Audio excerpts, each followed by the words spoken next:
back and check out the RCWR show with Lee Sanders. Get fun, in-depth coverage and analysis from the latest in professional wrestling in AEW, WWE, NWA, Impact Wrestling, or the world of entertainment. From hit TV shows to your favorite sports like the NBA or NFL. All things music, movies, and beyond, while trying to make sense of this crazy world we live in. All while keeping it honest, insightful, and interactive since 2011. And now your host, live from the nation's capital of Washington, D.C., Lee Sanders.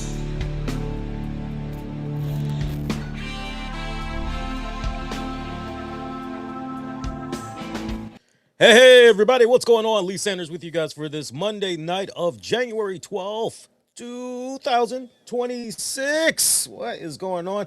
Early Monday night, I am on live right now, and that is for very good reason. I did try to condition you all last week, which is, it looks like for the next 2 weeks, hopefully not 3 weeks, but if it is 3 weeks, we all win, right? Especially us podcasters. But definitely for the next 2 weeks, Raw is going to be coming to us overseas.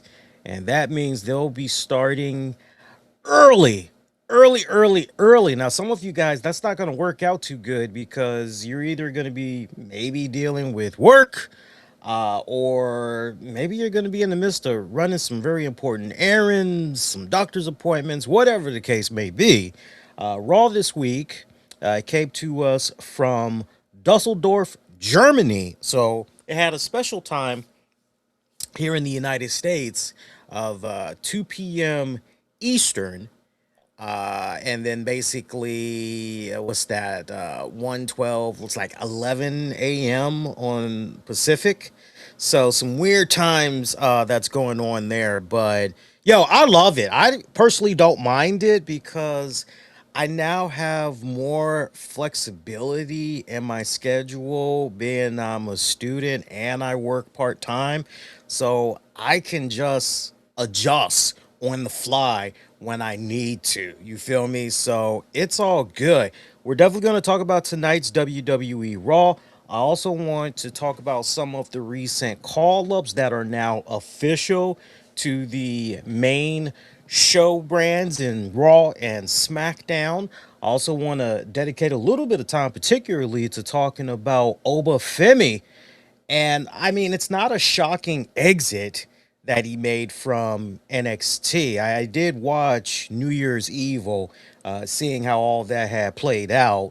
So I'll definitely sound off on how I feel OB should be done in WWE and everything. So for your Obafemi fans, I'm an Obafemi fan, but I'm not a big Obafemi fan. But I can tell you what will definitely make me become a big Obafemi fan later on in the show. Also got some wrestling headlines, including a new drama concerning the Nature Boy Ric Flair. Not the cameo stuff, by the way. We actually talked about the cameo stuff involving Ric Flair last week. And then, of course, let's not also forget TNA Wrestling is going to be making their big debut on the AMC network this coming Thursday. A lot of moving parts that's going on. We're going to talk about it right here on the RCWR show with Lee Sanders. Hope you guys had a fantastic weekend. Mine's was, honestly, under the circumstances, it was relatively good.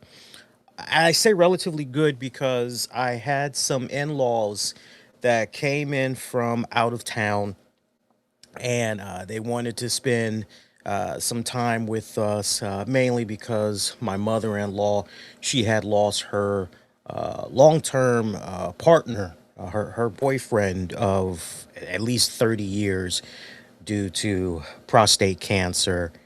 And so the funeral services that was held for him going into the weekend, it was a beautiful service, really, really beautiful service.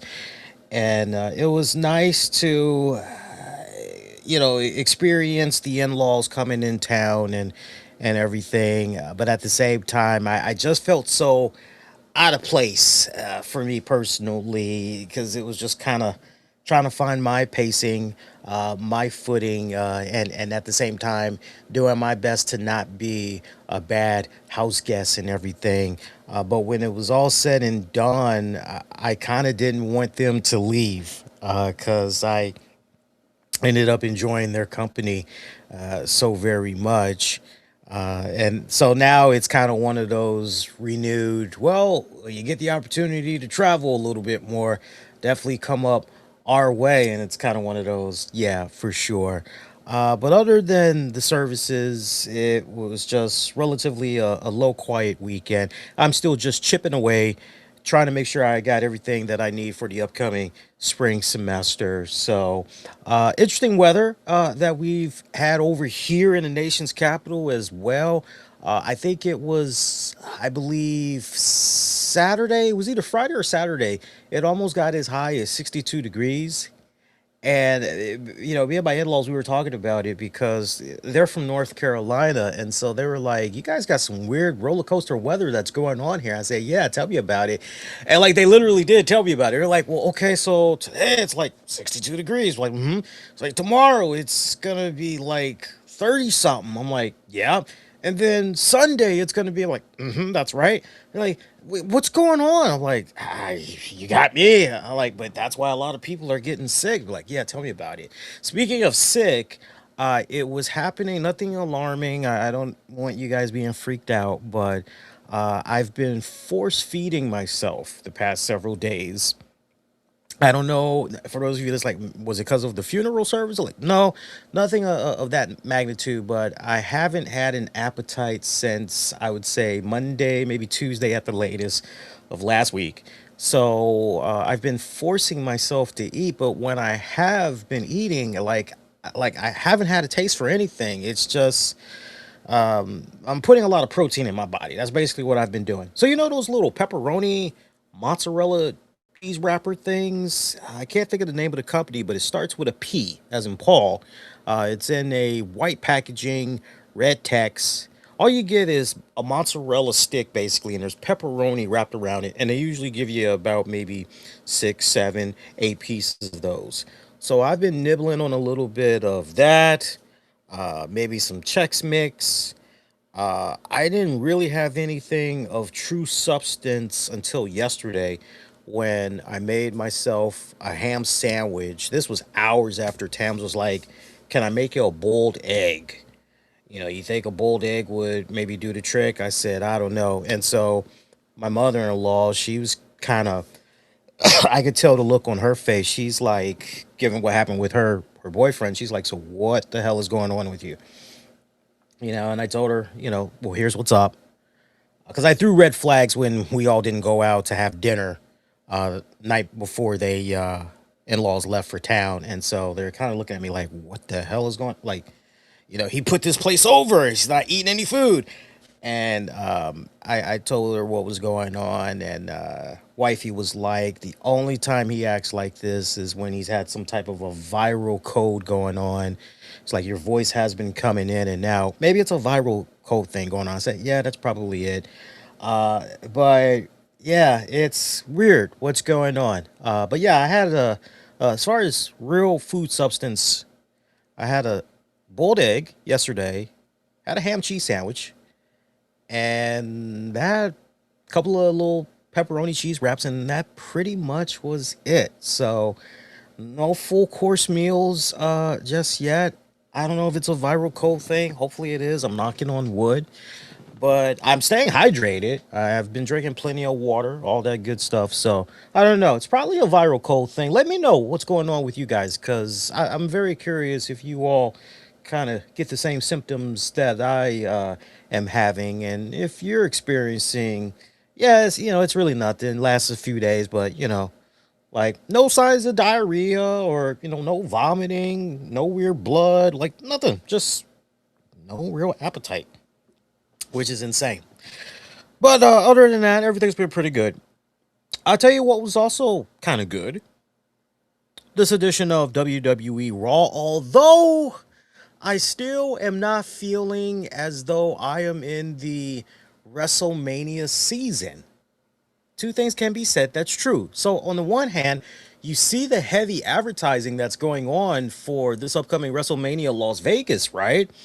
But, and that's good. There's nothing wrong with them doing all the plugging. There really isn't. But with what you're watching with your own two eyes of the WWE product within recent weeks, it just doesn't feel majestical. It doesn't feel hyped. It doesn't feel, and you know the type of hype that I mean. The type of hype as far as, are you excited? Yo, it's Royal Rumble season. It just feels right now that WWE just has so many fires, so many fire pilots that's on right now at the stove. And they've got so many things cooking on that stove. And unfortunately, they can't cook everything at the same time. So all of their focus is just on one dish that's on the stove, in that pot or in that skillet. And once that dish is complete, only then will they move on to the next dish that's on the stove. That's how it's relatively been feeling for me the past couple of weeks. Can't speak for you guys. Y'all would have to sound off and let me know. But that's how it's honestly been feeling. And right down to the point, on the one hand, that's great that they had CM Punk out there on tonight's show from Dusseldorf, Germany, saying, hey, plan on holding on to this World Heavyweight Championship for a very long time. Having my way, I'm definitely going to be going into this year's WrestleMania with the championship. I'm looking to main event WrestleMania with this championship. The road to WrestleMania goes through me. Those the words of CM Punk. And so you're hearing this as CM Punk basically lays out the challenge and says, yo, good luck to whoever on the road to WrestleMania and everything.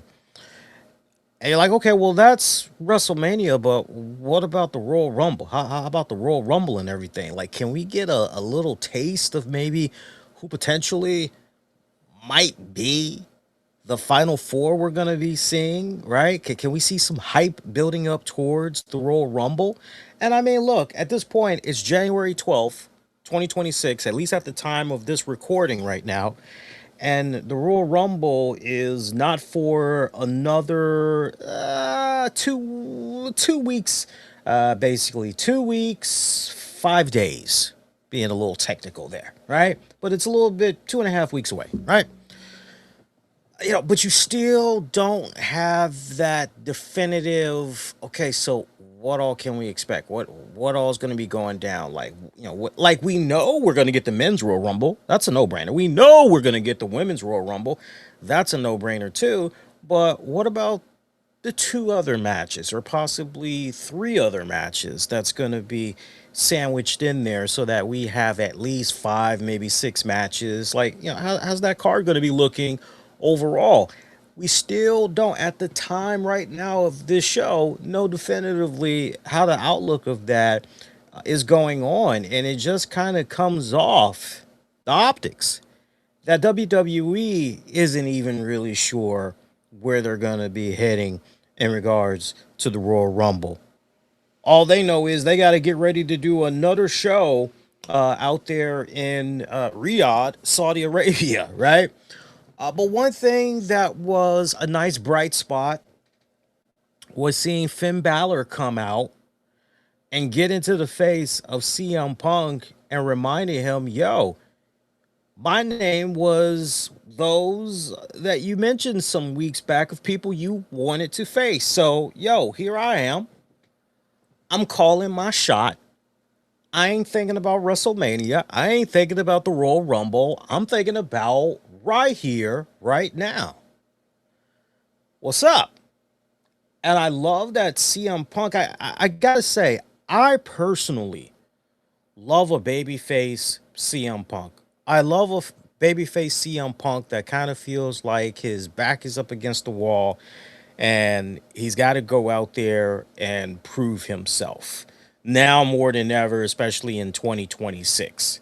Yeah, he maybe has lost a step or two, but the psychology and just everything that he does, there's reasoning behind it. I like what I'm seeing right now with CM Punk as a babyface. I think he does a phenomenal job as a heel, but just I've enjoyed him mainly over the years more.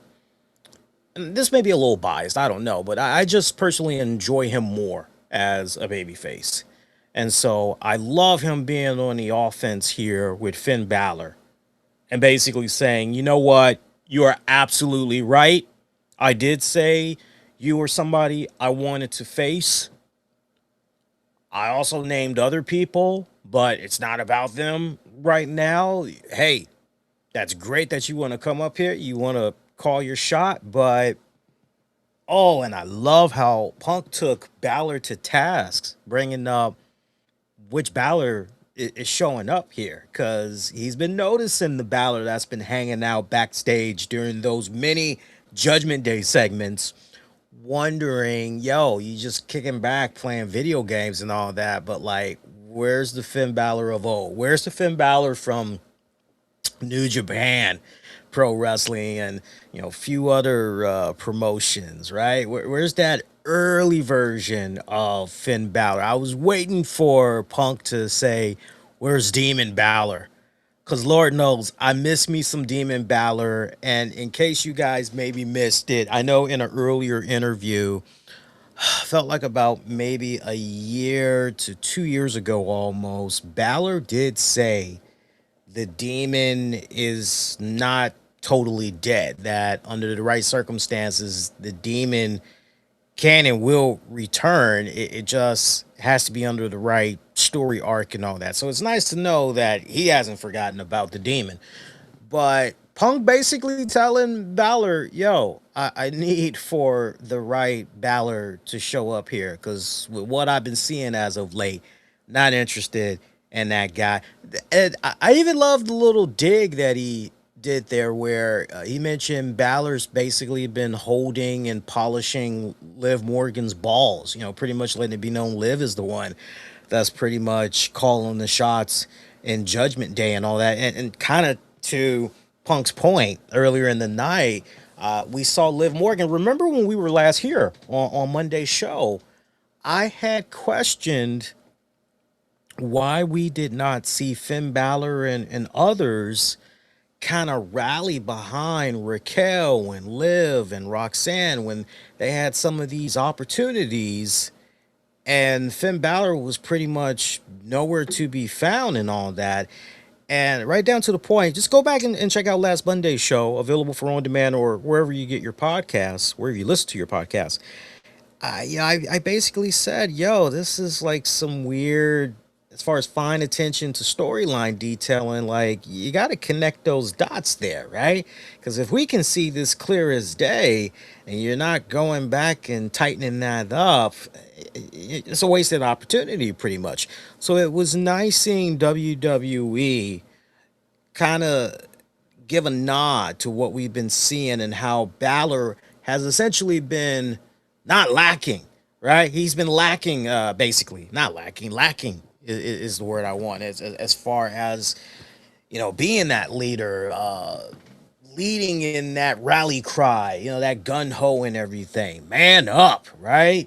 Assemble. Let's do this Judgment Day. Liv Morgan got in Balor's face before he went out and confronted CM Punk, wondering what the hell, Finn. Like, you promised us you was gonna lead us to gold.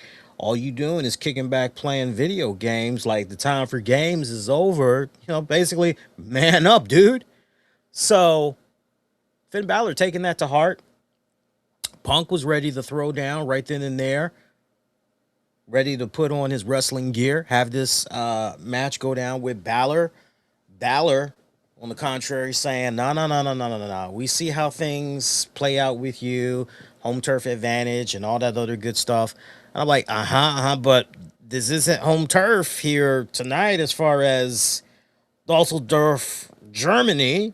This is nobody's home turf. But Balor decided that next Monday's Raw, which is going to be in Belfast, Ireland, that he wanted to take on Punk for the World Heavyweight Championship. So that is official. We'll be seeing that for the main event match next week. Raw will be on at a special start time of 3 p.m. Eastern. So that's basically noon Pacific, those of you in the United States. So kind of keep that in mind. So a nice little exchange there between both men, hyping up next week's Raw and everything. And it's a nice treat to see the World Heavyweight Championship being defended on the red brand. Look, especially after what went down with SmackDown, and congratulations are definitely in order for Drew McIntyre for the fourth time in his illustrious career. Drew McIntyre is once again a World Heavyweight Champion. I told you guys in 2025, I said, look, make no mistake about it, because some of y'all were like, damn, Lee, is Drew McIntyre ever going to become a World Heavyweight Champion again? Like, this dude he's on fire with everything that he does. And it just seems that he's been the MVP. He's been the dark horse for WWE the past couple of years. Like, why isn't this dude getting more opportunities as World Heavyweight Champion? You all expressed to me your concerns, and I said to you guys passionately and continuously, don't lose hope. Like, there's nothing to be concerned about here. There is just a certain story that they were trying to tell with certain individuals that they had in place as far as that world title picture goes, but that Drew is going to continue to be not just in the mix, but I even jumped out there and said before Drew McIntyre is done with his respected career, he will at least be a World Heavyweight Champion at least 4 more times. So now that he's got this one, that basically leaves 3 more World Heavyweight Championship opportunities. So if you're keeping track, okay, so Lee's going for Drew being a 7-time World Champion. Yes, that is correct. But a long time coming. I watched that Germany SmackDown from last week, 3 Stages of Hell between Cody Rhodes and Drew McIntyre. To see that Jacob Fatu, him returning and him essentially having a hand, and Drew McIntyre becoming the new World Heavyweight Champion. Hey, yeah, a little controversy, but the fact that Drew's got the belt back, like, it's refreshing, isn't it? Honestly, when you really take a step back and you think about it, no shade to Cody Rhodes. But it was just kind of time to switch it up just a little bit. It was definitely time. I felt that Cody kind of reached his peak as World Heavyweight Champion, because think about it.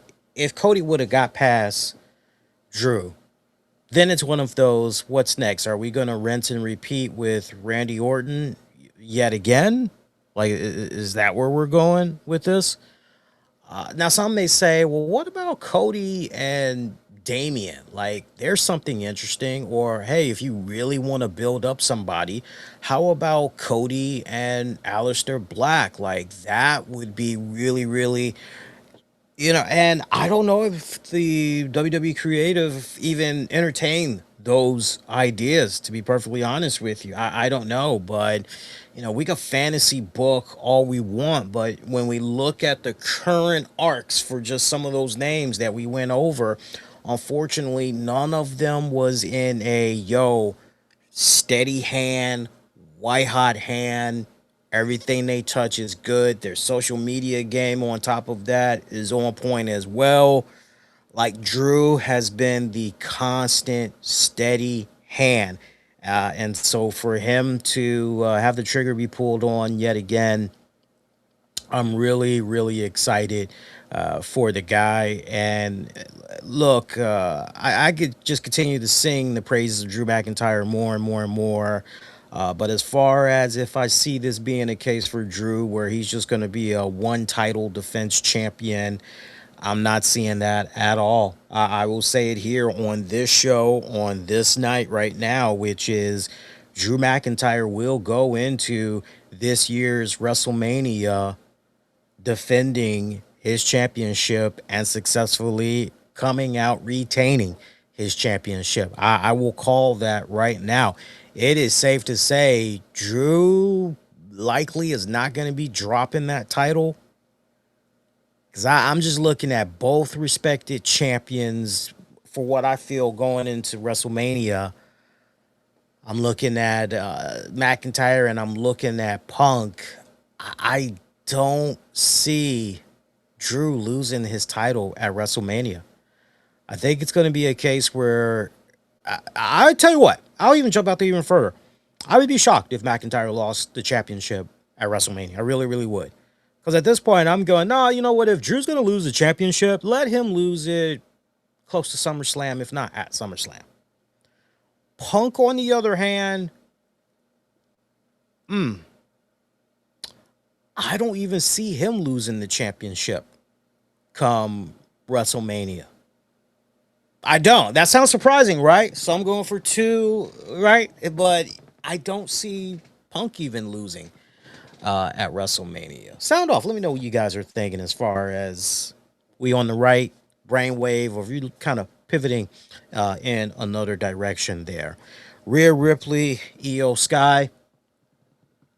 Kind of weird what is going on here with Rhea Ripley and Io Sky. I've continued to sing their praises, and Io particularly, she's just continuing to take these opportunities, and she's crushing them, man. I mean, the fans are just organically, they loving them some Io Sky, man, and I'm happy. I really am, because, you know, we saw the talent that she had very early on when we were first introduced to her in WWE, but it just kind of seemed like there was just this, I don't know, I won't say it was a honeymoon period, but it just kind of seemed like fans were a bit indifferent to Io.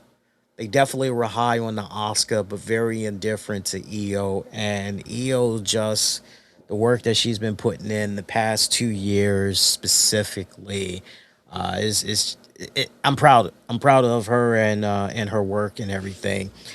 So we saw Bayley and Lyra Valkyria storyline that they've been telling past couple of weeks.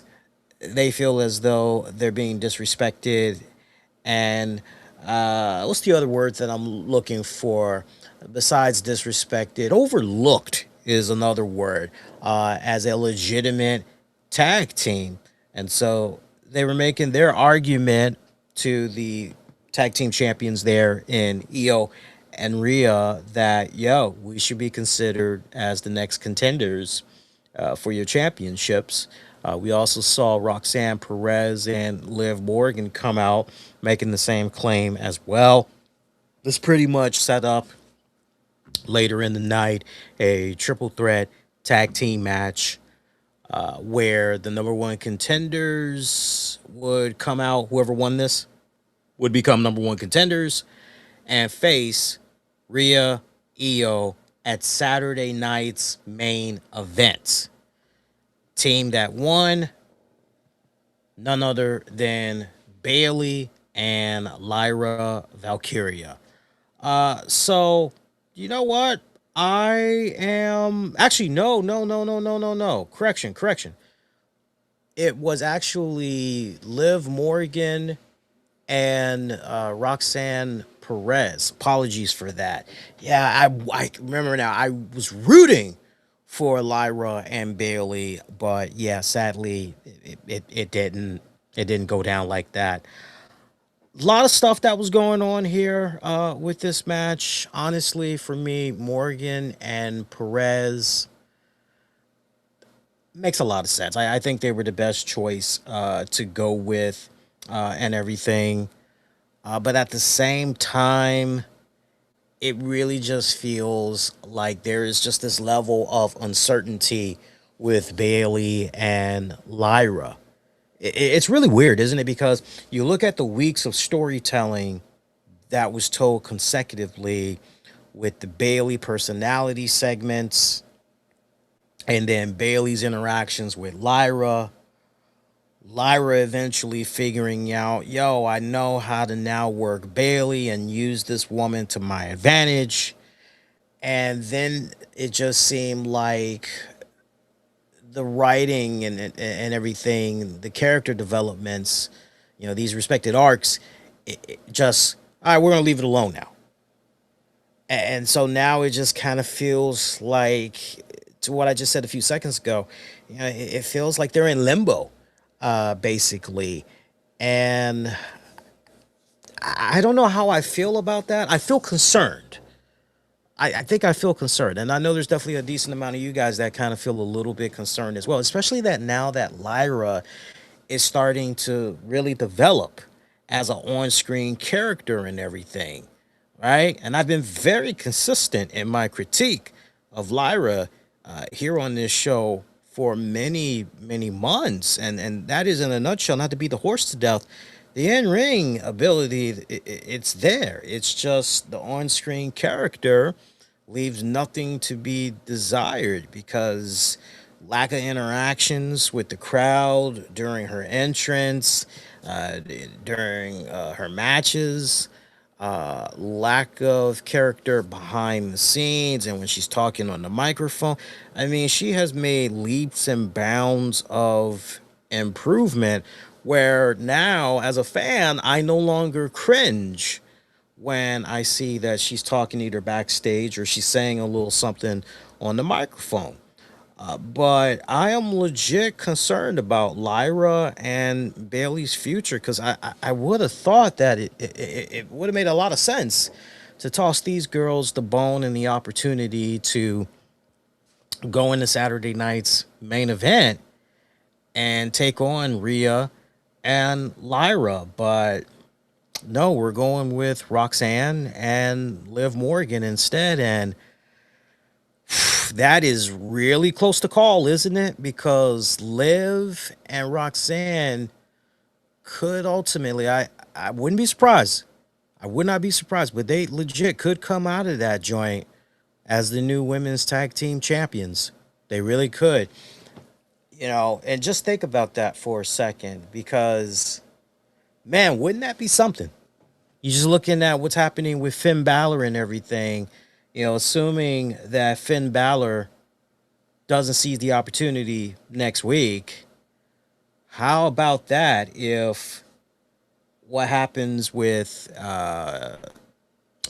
Saturday night's main event, if those girls end up winning the tag titles, and then maybe JD goes off and he wins something, okay?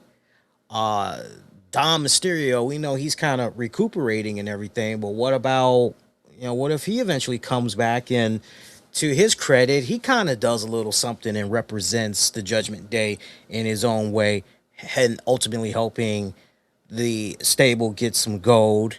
And then Finn Bálor is the only one that, right? Now, for those of you that's like, well, what about Raquel? Raquel could possibly, and Raquel has done this great transformation overnight, right? Speaking of Raquel, she had a great moment on tonight's Raw as Michael Cole, and I love that they did this. And if I were to give a message to WWE, you guys got to do more of this because it just has that nice old school type of throwback feel that I can remember as a kid growing up, where Mean Gene Okerlund would at one point, or even Vince McMahon, it would mainly be Vince McMahon that would at one point want to do an interview segment. And he would usually do the interview segment near the stage ramp, talking to whatever talent. And in this case, they had Michael Cole bring on now Raquel Rodriguez, talking about her actions in jumping Stephanie Vaquer last week and everything. Cute Stephanie Vaquer limping with her little boot on and everything. I loved it. I loved what I was seeing last week, man. Oh, shucky, shucky, quack, quack, Booker T style, right? But Raquel Rodriguez oozing with machismo this week in her brief interview segment there with Michael Cole.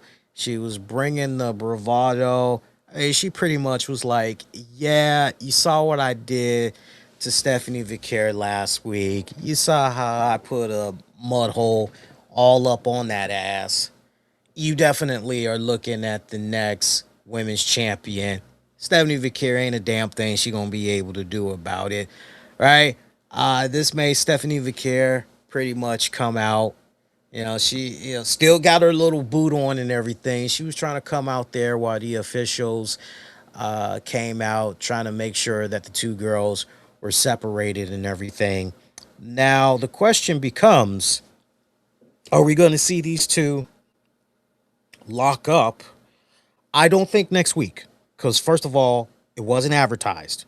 So keep that in mind. It was not advertised on tonight's Raw that these two girls were going to be fighting next week.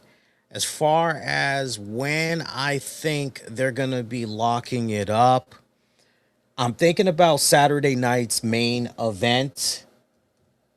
I think that could be the earliest that they do a little something. And I'm looking, if you see me looking away right now, I'm just trying to get the exact date. Yeah, January 24th. So basically, when it's all said and done, we're essentially talking about not this weekend, but next weekend. It's possible that maybe we could see them lock up as early as then. But honestly, I think it would make maybe more sense if you had the two of them lock up at the Royal Rumble. You're trying to fill out your Royal Rumble card anyway, right? It just makes, I would implore WWE, just do it there. It makes more sense. Do it there, right? Don't worry about Saturday night's main event. You can do something else at Saturday night's main event. Honestly, if you want to do a women's championship at Saturday night's main event, let it be Jade Cargill. And you can have Jade Cargill defend against whoever. It's not going to be against Jordan Grace, which we'll talk more about in just a little bit. But it's not going to be Jordan Grace. I can see that right now. I'll tell you that right now. But Stephanie Vicaire, Raquel Rodriguez at the Royal Rumble, yeah, that's got a nice ring to it. Pull the trigger, make it happen. See what else had happened on tonight's Raw. Just going over. Oh, speaking of championships, Otis and Akira Tozawa, they had experienced a little bit of tough love, which made them kind of smarten up a little bit as they decided to have a brief conversation with Jey Uso. And they, I won't say they plead their case because they really weren't pleading. I wouldn't even say they were asking. It was more like a demand, right? And so there is this mutual respect. And as we've seen over the years, Usos, Akira Tozawa, Otis, there's been a there's been a friendship there. There's been some type of camaraderie there. Well, Otis and Akira, they decided, kind of getting a little sick and tired of being taken as a joke, being overlooked and everything. Like, that ends right now. Like, we need to do what we need to do and step our game up. So they went to Jey Uso, letting it be known, we hear the challenge that y'all put out there, you and your brother Jimmy put out there last week, talking about you want all the smoke from all the tag teams. There's a lot of tag teams that you mentioned, but you ain't mentioned us. And we want a shot at the titles as well. We want an opportunity to step up. So Jay kind of disregarded them at first, and both of them came back at him very intense and not about the games. They're like, no, like, we really want an opportunity. Jay realizing, okay, playtime's over, took his shades off and let them know, okay, I'll go talk to my brother and we'll see what we can make happen. But just know this gonna go down. Friendship be damn. You're gonna be facing the tag team champions, the best in the business, the best in the game. So they realize that, they know what they're going to be getting themselves into. That could potentially be a Saturday night's main event thing. Honestly, I don't think that's needed for Royal Rumble. You might as well pay that forward to either a Saturday night's main event or a future Monday Night Raw. You could do it that way as well. Saturday Night Main Event seems to make a little bit more sense. It's kind of rare that we've seen. I'm just trying to think if the tag titles has even. I think the tag titles since Saturday Night Main Event has been revived. I think we've seen tag titles defended at least once now. But my point, like, it's been rare so far. So it makes more sense to have it go down on that show and everything. See. Other stuff from tonight's Monday Night Raw. Penta and Dragon Lee took on the Vision. That match ended in a disqualification as Braun Breaker came out there with spears and all for those boys. I mean, just destroying them left and right. Once again, quietly, I got to give Logan Paul a lot of credit. Logan Paul is not getting his street creds, man. Quietly, this dude has been there with the Vision, doing any and everything. Even if it's a case where he's just having a small little minor role, just kicking back in the background, just chilling, making faces. The guy has been making more WWE appearances compared to previous years. And I respect the hell out of that. Like, seriously, that lets me know that Logan Paul feels he's in a really good place and he's trying to do more with the company. All good signs. I love that. I need to see more of that and everything. But this was a very short match. I don't even think it made it to about the 7-minute mark before Braun Breaker came out there. Still pretty pissed off for everything that had went down with his match against CM Punk from last week. And Adam Pearce gave the Vision, particularly Braun Breaker and all that. Now here's the thing. We didn't see Braun Breaker earlier in the night. So the main question was, going throughout the night of tonight's broadcast, what is the mental status of Braun Breaker after losing to CM Punk last week, right? And it's pretty much been a case where he's been radio silent, like Paul Heyman doesn't even know what's going on with the guy, all of that stuff. And Adam Pearce pretty much laid out the rules to Heyman and the Vision earlier in the night. Yo, I don't know what's going on with Braun Breaker, but I expect decorum, and I expect for there to be respect and everything. I don't want there to be any shenanigans. That pretty much was Adam Pearce's whole line. Like, I don't want no bullshit. I don't want no shenanigans. Well, Braun Breaker coming out there doing what he did. This pretty much forced Adam Pearce to come out there. And man, did I love this exchange. This was my dark horse moment of the night.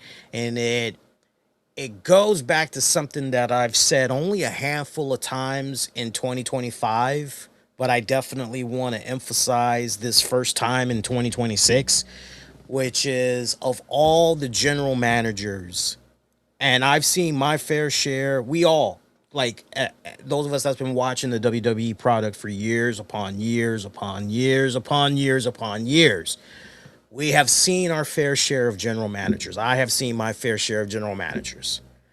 Adam Pearce has quietly, for me, made it to the very top of the list of, like, in my top 5 best general managers, maybe even in my top 3. Like, if I were to make a top 10 list, he would definitely be in my top 5. I'm thinking if he's, like, right there in the top 3, kind of close. But the reason why I'm saying that is because one of the things that I love, and he demonstrated it tonight, the thing with Adam Pearce, we've never seen Adam Pearce act like a coward to anybody. We've never seen Adam Pearce just sink his neck into his shoulders, looking down at his shoes. Please, sir, please. Can you please take the night off, please? Like, he has truly been a fantastic on-screen authority figure. And just the fact that the wrestling background as well, like, this is a dude, he's not really going to take no shit from anybody. I mean, he is a nice throwback to William Regal for sure.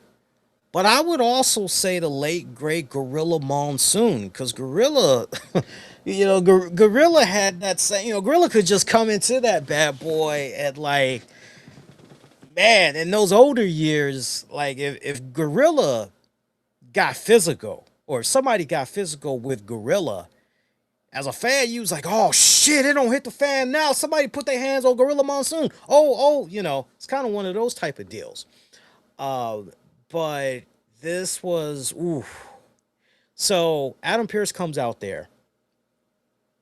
He touches Adam Pearce. I'm thinking he grabbed him by the shoulder or something, kind of spun him around or whatever, and basically was yelling at him. He's like, "What the hell are you doing? I warned you about this shit." I mean, Adam Pearce just was unglued, unhinged. I love it. Braun Breaker not backing down, getting all up in Pierce's face, but Pierce not backing down. Just continuing. I mean, the spit was just flying big time out of Adam Pierce's mouth and everything. And while all of this is going on, referee's trying to do his best to get control of the situation inside the ring, even though the match has already been thrown out. We got Big Bronson Reed in there. He's delivering tsunamis like Halloween candy. Adam Pearce goes in there. He's trying to clear everything up. This sets up Braun Breaker to spear the hell out of one of the guys. And Pierce turns right back around, gets right into the face of Adam Pearce yet again. And, just continuing to yell, "Oh, I love this. I love this." And Adam Pearce, he says to him, what the hell is your problem? Like, seriously, man, what the hell is your problem? I'm getting so sick and tired of your bullshit. Like, this is such bullshit. And Paul Heyman selling the fear of God, even kind of realizing, like, okay, this is kind of getting a little bit out of hand here. Braun Breaker snaps, actually puts his hands around the neck of Adam Pearce, kind of gets him in a corner and everything. And that's when all hell just erupted, where we saw members of the Vision, trying to get Braun off of Pierce, and then Heyman even interjecting in there and everything. Logan and Paul telling him, yo, you've made a grave mistake. Like, seriously, you don't want to do that. Like, dude will kill you. Like, Braun Breaker, like, you don't want to do that. You don't want to do that. Backstage, Pierce in a haste catches up to Braun Breaker to let him know that he has been suspended indefinitely. You heard me right. Braun Breaker has been suspended indefinitely. To which Paul Heyman says, look, let me let you in on something. You made a grave mistake. You made a grave mistake in what you did there. And Pierce is like, I don't understand. How the hell did I make a mistake? And Heyman says, oh, it's quite simple. You put your hands on Braun Breaker first. And like, I had to actually go back and look at the footage when Heyman had said that. There we go. When Heyman said that, and sure enough, yeah, Pierce did put his hands on Braun Breaker first. So it'll be interesting to see how this suspension plays out. Like, do I think it's going to continue to be upheld? No, I don't see it being upheld. Does this mean that Braun Breaker's not going to be at the Royal Rumble? No. No, on the contrary, no. What I see ultimately happening is I can see Paul Heyman now dealing with the whole legality of this situation. Maybe even going the route where Braun Breaker decides, hey, sure, I don't mind doing a lawsuit on Adam Pearce, yeah, sure. Whatever. I can see Paul Heyman making Adam Pearce's job so damn difficult. Unnecessary headaches that it forces Adam Pearce into a position where if he does not lift the suspension, then just everything from a legality standpoint, and then it becomes, does WWE really want that? And then here's something else to think about too, because I mean, creatively, WWE can go in so many directions with this. Does Adam Pearce and his position as a GM, is it a case where Adam Pearce is temporarily removed from his position while all of this gets straightened out and everything? You know, it's funny, not funny, but it is funny. I've been watching, and if you all haven't watched this particular series I'm getting ready to mention, like, I would encourage you to go out of your way and watch it. I've been watching within recent weeks Blue Bloods. And I know the show was canceled like last year or whatever, or sometime late in 2024 or whatever. But like, I never watched the show before. I didn't start watching it until a couple of weeks before Christmas. And I ended up watching a couple of episodes because I think it comes on the Sundance channel a couple of times a week. And it comes on all day Wednesdays on the Ion channel. It stars Tom Selleck from the original Magnum PI series. And it is a great, great show. Highly would encourage you guys to go out of your way and check that out.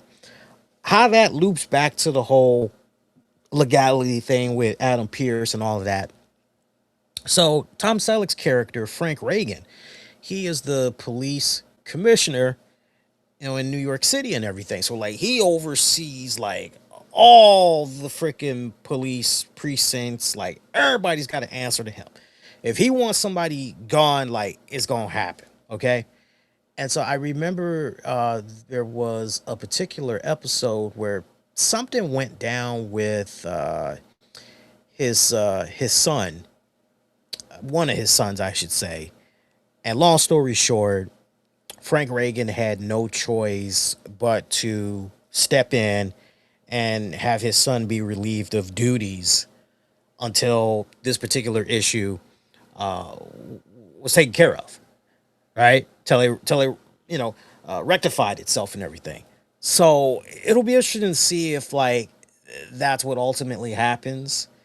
Because I think it involved one of Frank Reagan's kids and then like another officer. And I think when it was all said and done, the son's issues got resolved before that other officer, the other officer, like his stuff did not get resolved. And that officer just basically was like, you know what, F this. I'm just done. I'm just done with the bureaucracy. I'm just done with the policies and just, you know, it would just be better for me if I just said F the police and I just did my own thing.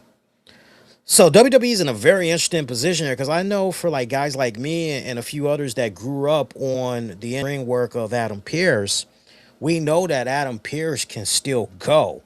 And a lot of us have been wanting to see Adam Pearce in a match, even if it's just like maybe one match. Like a lot of us have been wanting to see him just throw it down and everything. I don't know if that's maybe potentially in the cards, but I definitely see something along the lines of Pearce definitely being relieved of his duties temporarily until all this gets situated. So if it means that Nick Aldis is going to have to step in and basically double dip, I can see that going down. For those of you that's maybe a little bit concerned about Ava, Rock's daughter, I don't see her coming anywhere close to being a guest GM for Monday Night Raw. I bank on that. Like, that's, you're good. You're good. Now, I will say, I have seen the latest NXT New Year's Evil. And I gotta say, Ava's acting, believe it or not, it's actually gotten a little better. She's actually more tolerable. Now, you heard me also mention earlier Lyra Valkyria. Now, if you were to say to me, okay, Lee, if you had to watch multiple segments with them, throughout the night. You had to see multiple segments of this character throughout the night. Which one could you tolerate more, Lyra or Ava? I would say Lyra. Lyra hands down. Lyra every day of the week. Like, no matter the circumstances, I'm going with Lyra. Okay. But Ava has gotten a little better, but to the point that she should be right in there as the interim GM for Monday Night Raw while all this stuff is going on with Pierce. No, I don't see that happening at all. Some other in-ring action. Javon Evans, officially now part of the Raw roster. He had a match against one of the, I think it was either Ragu, one of them guys. He picked up the victory in that one. It was what it was with that one. Just let me go back real quick. I just want to make sure I didn't miss. It was Bravo Americano. I look at this as a nice little introduction to Javon Evans, essentially getting his feet wet on the Raw roster. I mean, that pretty much was it. Got a nice little opportunity for him to show off his athleticism and all that. What I was more interested in was later on in the night when he went to go check on Penta and Dragon Lee after they got banged up there by Braun Breaker. And Javon basically saying, yo, I saw what happened. I'm so sorry. Like, you guys need anything? You guys good? And they pretty much were like, yeah, we're good. And he was like, look, y'all need some help in the future. Like, I got y'all back. Like, no problem. I would love to see Javon Evans, Penta. I like that little trio of guys right there. And to eventually mix it up with the Vision. Yeah, that's a good proper rub off, because that Javon Evans, a very, very promising career as a main event star ahead of him, especially now that he's part of the Red brand and everything. Yeah, that's what's up. So yeah, like, and look, I know that Bravo and Rayo and El Grande Americano, like, obviously, hey, this was beginner's luck with Javon Evans. And maybe to a degree, they're not quite done with him. That's fine. You can have Javon be juggled between both of those respected factions, right? You can do both of them. It's very, very easy. I'm okay with that. Some other stuff from tonight's Monday Night Raw, or this afternoon's Monday Night Raw. We pretty much went over all the main important segments. We got a preview of Becky Lynch mouthing off about Maxine Dupree, pretty much recapping her whole feud with this girl. Whole gist of this is to basically hype up one more time. They're going to be going at it for the Women's Intercontinental Championship. They'll be facing off next week. Make no mistake about it, Becky Lynch is still the champion, but basically Maxine Dupree, I guess she's invoked her rematch clause for the championship. So we're going to see those two girls face each other next week. Becky Lynch promises once and for all, like, she's going to be done with Maxine Dupree. I love that during the video package of Lynch Dupree, they mentioned AJ Lee. At least Becky did. And it's funny because we were literally talking about AJ Lee last week and how much of a non-factor that she's pretty much been and everything. Can't help but wonder if she's going to pop up, make her presence felt. Because remember what I said last week, for those of you that missed it, I said, look, if the whole deal is to eventually have AJ and Becky Lynch work a program, like, that's great. But we don't need for there to be a championship to be on the line. Like, just what these two women have been doing, that sells itself and enough. With what they already laid down of a foundation, that's enough in itself. You can build off of that. Just go with that. So it'll be interesting to see if AJ Lee pops up yet again. And then here's the other thing that's kind of, what's up here? The fact that Natalya, all this training, and like, Natalya's been ghost So it's kind of one of those deals where, like, if I could maybe throw a little curveball in there, I would love it if maybe we could somehow see Natty just show up backstage at least with Maxine Dupree leading up to this match going down. And then, you know, does she come out there? Maybe, I don't know. Maybe you could have somehow Natalia be negated by someone else. Like, I don't know. Maybe you could somehow have Natty inadvertently bump into the Kabuki Warriors. Maybe you could do a little something like that. Kabuki Warriors do something to her, and that pretty much takes her out. So if you were thinking that Natty was going to be at ringside for Maxine Dupree, yeah, sorry, that's not going to happen. So it looks like it's going to be one-on-one after all. Do you have AJ make an appearance at some point during that match? Pretty much rinse repeat from what happened some weeks ago and Dupree winning the championship. Damn that AJ. I mean, that very well could be possible. You could make Lightning Strike again. But me personally, I would just love to see AJ and Becky, because we know we're going to get this match. But I would just love to see AJ and Becky fight without there being a championship on the line. That's just me personally.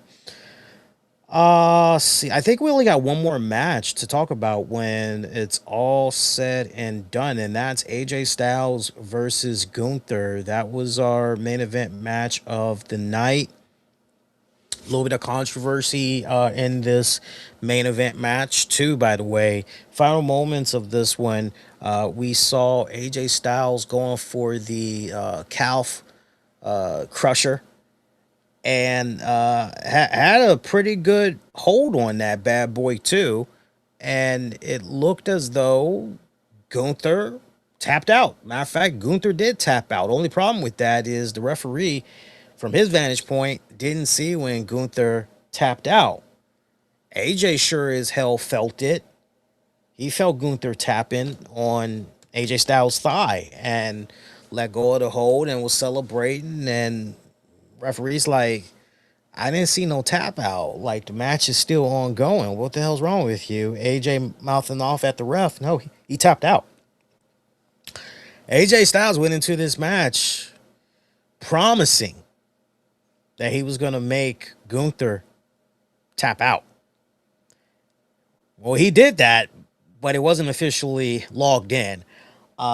Meanwhile, after AJ Styles was done mouthing off at the referee, while the referee was not looking, I don't know how the referee missed this, but WWE, I will say this. When they need their referee to be in the right place for some bullshit to go down, they know how to do it just right. And they did it just right here, because Gunther pretty much was able to get in a low blow on AJ, delivered a power bomb, 1, 2, 3, picked up the win that way. Solid main event match that went almost 20 minutes there and everything.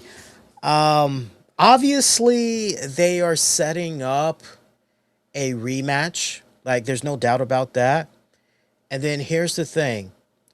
This Gunther win is tainted when it's all said and done, because AJ has every right to come out, get into Gunther's face the very next week and go, bitch, I made you tap out. You know it. I know it. And we now got the footage that shows that, so the camera don't lie. I did make you tap out. You know, you did the cheap route. You did the low blow, right?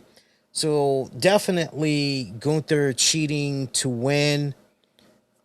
Like, that's the only way he was able to beat AJ Styles and everything.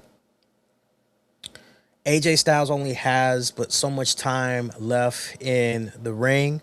Friendly reminder, AJ did say that this would be his final year as a wrestler. So this is not a case where after he's done with this, he's going to be looking at AEW or, you know, whoever, New Japan. Like, no, he's going to be done after this, right? It'll be interesting to see what exactly is going to be next for AJ Styles, which makes TNA Wrestling this coming Thursday, their premiere on AMC. It's going to make it even that much more. Yeah, what's going on here? What is going to be next for AJ and all that? I'm looking forward to watching TNA Impact. Again, it's going to be Thursday night. And I'm also going to be looking forward to talking about Fallout from TNA Impact, as we're going to be bringing back a beloved series, one of my personal favorite shows. It's nice to be dusting it off again, but Impact Showdown. We're bringing that series back. For you newer listeners, even if you've been around for like a couple of years, if you don't know anything about Impact Showdown, that was a separate podcast that we did, a separate show that we did on Thursdays for the longest time. And all we talked about was TNA Fallout. The show ended up being put on hiatus, except for like maybe a sporadic show here and there talking about key things.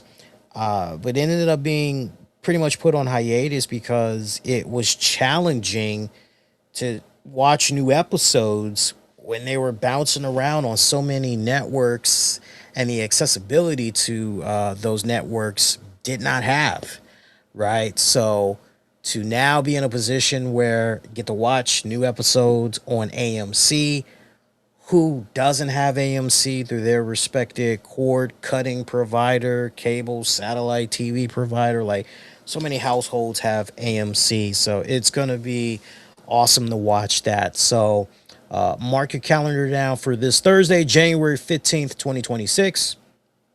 Soon as TNA Impact goes off the air. It's a live premiere too that TNA is doing of Impact on AMC. Soon as that wraps up, I will be live. I believe they're going to be on from 9 to 11. If I'm not mistaken, they're going to be on from 9 to 11. I'm actually going to hop on the website right now. And if you can bear with me a couple of seconds, I'll actually be able to tell you.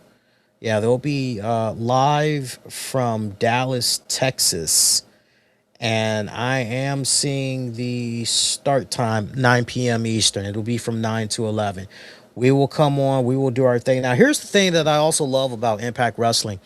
When we would normally do Impact Showdown covering TNA, Impact Fallout, latest in TNA news, man, that show was so tight.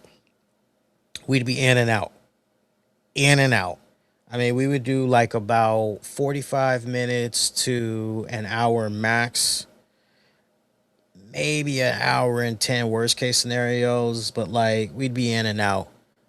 I loved it. I love that show. It was good. It's good back in the day, man. So I'm excited for it. Legit. Like, I'm legit excited for it.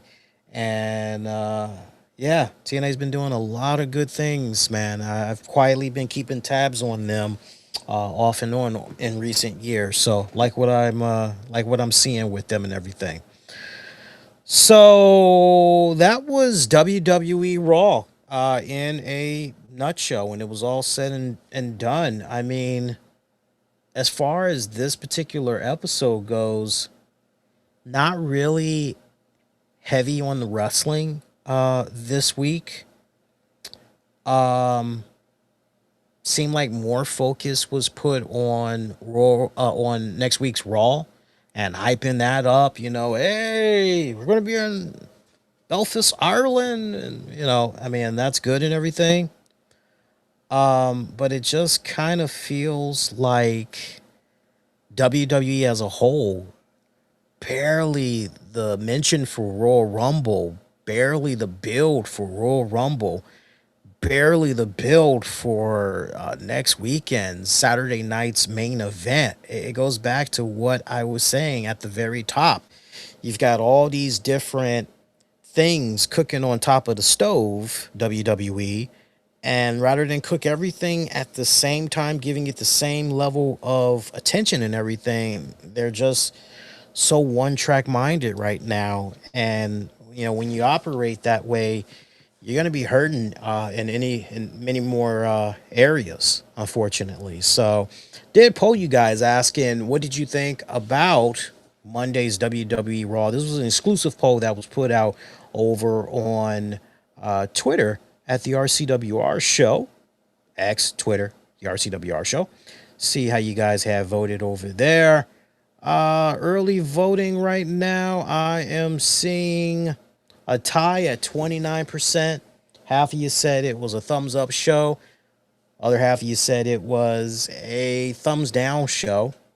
Gave you guys a bonus option in there too for voting. German fans saved the show. Their energy was really good throughout the show. They did kind of keep the intensity and made things interesting. It's always refreshing for me as an American fan to see how wrestling fans overseas takes in, what we sometimes take for granted, in WWE particularly, because it's really an American based promotion. They're mainly touring in America. And it's always nice to see when WWE goes overseas and see what the crowd really loves and everything. They really can make and break a show on some weeks, especially when it's weeks like this where after what we had got last week, which was a top heavy championship edition of Monday Night Raw, this was a little bit more of definitely a downgrade, compared to last week and all that. 43% of you said this week's Raw from Germany was a middle of the road type of show. If you have not voted, but you do have X/Twitter, hop on there right now at the RCWR Show and cast your vote that way. So going on from there, and appreciate everybody that cast their votes too. As always, love you guys. So moving on from there, going into a little bit of random headlines mixed in with some other stuff. We kind of touched upon earlier some of the call-ups that's already gone down between SmackDown and Raw. We talked about Javon Evans, and honestly, I see the crowd reacting very positively to Javon Evans, right down to the point as far as how the German crowd perceived him tonight.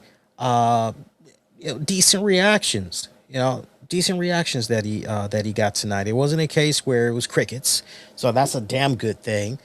I love how WWE presented this young, high flyer, energetic. They said bouncy. It's time to get bouncy, right? I don't know if the whole bouncy thing is, I definitely, I was thinking about it. I was like, should we maybe say it's time to get stupid? Or is it like, nah, I guess bouncy is for right now, right? I don't know. But if they do it just right, I'm just thinking about it now. One of my favorite Jay-Z songs from back in the day was Bounce With Me, Bounce With Me.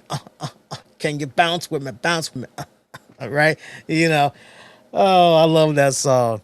A million, her lyrics on that, can I get a, what, right?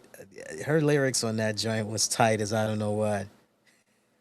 How we gonna get around on your bus pass before I put this on your mustache? Can you afford me? I mean, come on, man. I mean, I'd love to know what happened to that damn girl, man. I ain't heard nothing from her, since. And I know she, at one point, was trying to get real close there with Jay-Z. This was, way before Beyonce and Jay-Z were even a thing and all that. FYI. But anyway, I think the early signs of how WWE is trying to position Javon Evans, that's good. They're doing him right. What you want to do is have him paired up with, with the Pentas, with the Rey Mysterios. Yeah, you're definitely off to a good start, especially if it means you're going to ultimately have him get a little bit of a rub there from who is it that I'm thinking? The Vision, Logan Paul, Bronson Reed, Braun Breaker, and all of them. Off to a good start. I think it's safe to say, though, that by the time we get to summer of 2026, safe to say he's going to be still in that mid-card status. I could maybe see him by summer 2026 as a tag team champion. Definitely, I can see that for him. Jordan Grace, she is officially now part of the SmackDown Blue brand as of this past Friday's broadcast. We saw her yet again rubbing elbows a little bit there with Chelsea Green and also Jade Cargill. If there was anybody that I would truly say, yo, I'm a little bit concerned about this one, and I don't really know how the crowd is really going to be able to take her in, like if she's really going to be able to truly transfer over. Jordan Grace is one that I'm a bit concerned about because you think about everything that was going on with Jordan Grace before she officially signed her name on the dotted line there with WWE, and it was just so awesome how she was coming in, and but something in the water has changed, right? Because that whole trajectory and everything that we were all thinking about and envisioning for Jordan Grace, the water tastes pretty different now. And I'm very concerned. I'm very, very concerned for Jordan Grace. I mean, make no mistake about it. We're going to see her in those matches for the women's United States Championship, the women's championship. But I feel like she's not going to get an opportunity to become the women's champion. It just feels to me that she's pretty much going to be a glorified Natalia, basically helping set up that next woman, potentially that next younger woman and everything. And that's no slide to Jordan Grace, because when it's all said and done, Jordan Grace is still relatively young in her own right. Jordan Grace is only, my God, I don't even think she's 34. Yeah, if I'm not mistaken, she's still in her 20s. I think she's around 28, 29, to be exact. So, but I don't know. There's just something. I'm kind of concerned for her right now. As far as where I see her being by summer 2026, she should be fighting for tag team gold by about that period.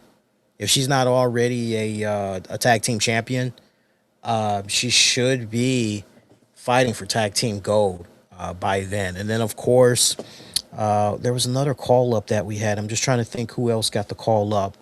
So we talked about Javon Evans. We also talked about Jordan Grace. I feel like I'm missing. I know Obafemi. Obafemi, we're going to talk about in just a hot minute. But I feel like there's another person. Hang on here. Let me just type in NXT call ups. And we'll do it that way. I know that Ricky Saints, it looks like he's staying put. And from what was established at New Year's Evil and Ricky Saints promo, he was like, hey, you see Trick Williams, and that was the other name I was thinking about. Trick Williams is officially signed to the SmackDown Blue brand.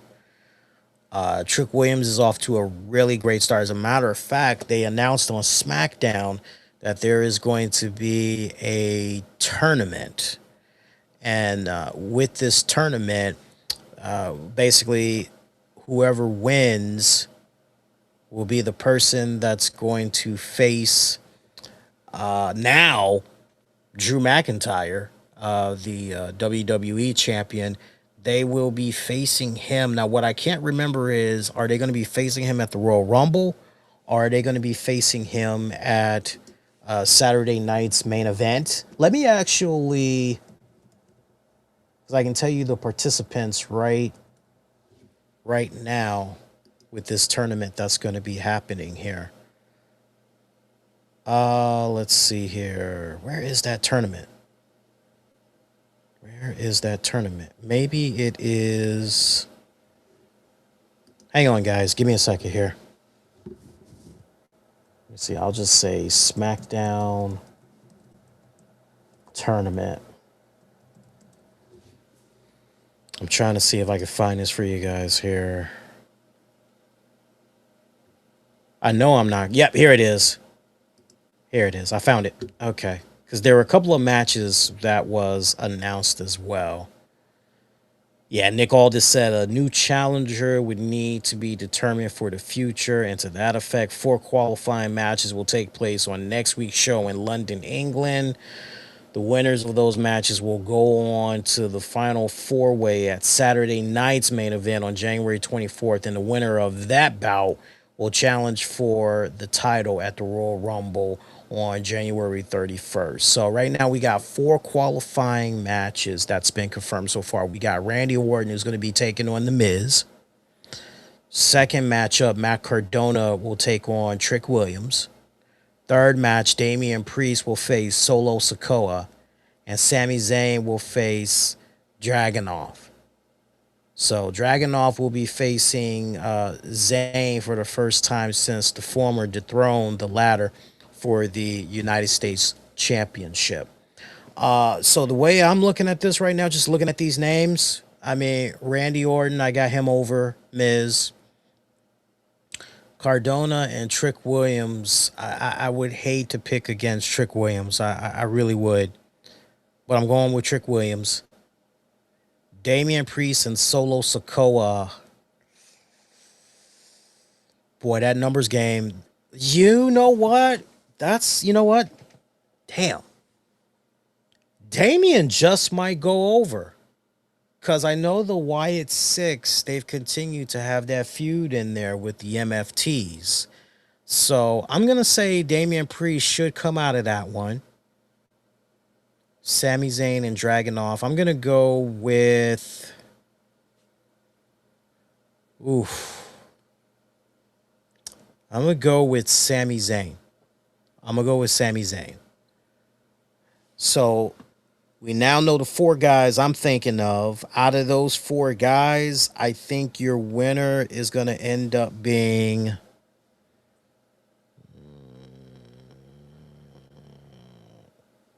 It's a toss-up. For me, it's a toss-up right now. I think either way, fans would be good. It's between Damian... I would love to see Randy, but that's a tough one, fam. Hang on. Let me think about that one. Yeah, it's between, for me personally, it's between Damian and Sammy. I think Sammy's going to win it. I got to be honest. I think Sammy's going to win that one. All right, so we got that one. And then we were still talking about some of the NXT call-ups so far. So Trick Williams, I'm not concerned about him at all. As far as a World Heavyweight Championship reign, definitely not in 2026, not unless there's some unfortunate circumstances that goes down as far as injuries and all that. But... he will be trucking along. Nice, commanding presence. Tall guy. Great freaking look. Nice little catchphrases. I love the whole thing about lemon pepper boots and all that, right? I mean, he's got a whole lot of good things going on there. He's going to be fine. I'm not concerned about him whatsoever. And he's on the SmackDown brand too, so yeah, he's going to be fine. I'm not concerned about him. I could see him ultimately by summer even becoming the United States champion. I know Kalani Jordan is somebody whose name is kind of being thrown into the mix and all that, but nothing is official just yet. Oba Femi, for those of you that are not aware, He relinquished the NXT Heavyweight Championship after defeating Leon Slater in the main event. And so that has created a what the hell situation for NXT. We're going to learn the fate of that championship come Tuesday's NXT, which kudos to Monday Night Raw for promoting NXT this Tuesday night and that whole cliffhanger. Look, in regards to Obafemi, WWE's in a great position here. First of all, I love the vignettes that they've continued to do of Oba. I love it. It kind of gives me Brock Lesnar vibes. I remember those Brock Lesnar vignettes from back in the day when this dude was coming and he was being introduced as the next big thing and all that. Honestly, first off, for me, if I'm booking Obafemi, the very first time that you all are going to see Obafemi, you're going to see him at the Royal Rumble. Now, if my memory serves correct, he has not been officially named to a brand just yet. So the very first time that we need to be seeing Obafemi is at the 2026 Royal Rumble, and he needs to have a strong, dominating performance. He definitely needs to have the record for the most eliminations, without a doubt. I personally would book him to the point he should be part of the final four men that's left in the men's Royal Rumble. And you definitely let it be a case where in how he gets eliminated, it is like by luck. You don't need to do no lame ass. All these guys, they ended up jumping him at the end, and that's how they tossed him out. You don't need to do any of that. You don't. But you could let it be a situation where someone does the unthinkable. They get a upset over him, right? So, it's got to be kind of one of those underdog type of situations. I don't know if that means maybe you go with someone like, I don't know if that's like someone like a Javon Evans, or if that's someone like a Sami Zayn, or if that's someone like a Rey Mysterio, or if that's someone like, but you got to go with whoever it is that eliminates Obafemi. They got to be the ones that feel Oba's wrath like the very next night on Monday Night Raw. That's how you have to do it. That is exactly how you have to do it. But then you also need to sell the fact of, okay, so Oba, like, what does this mean for the future? Like, where's this guy going and all of that? I personally would love to see Oba cross paths with Paul Heyman if I'm WWE Creative. I am definitely doing something where for the first couple of weeks that we see Obafemi, this guy ain't talking. He's just showing up. He's wrecking havoc, and that's basically it. I would love to see Paul Heyman somehow cross paths with the big man and say something along the lines of, yo, give me a call sometimes if you need help navigating these waters, right? I would love to see that type of nod. You definitely got to do, with this Royal Rumble, you got to do some type of a tease of Oba and Brock Lesnar. Because I would just like to believe that, as far as Brock Lesnar goes, he's definitely going to be involved in the men's Royal Rumble. He loves that Saudi money, okay?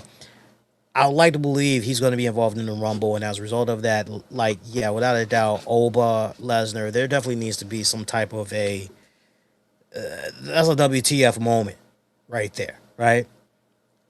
But you definitely need to do Obafemi in such a way where not only are the general managers for the respective shows trying to do everything they can to court and land this dude, but you got to have guys like Paul Heyman trying to go after this man. I want to see people like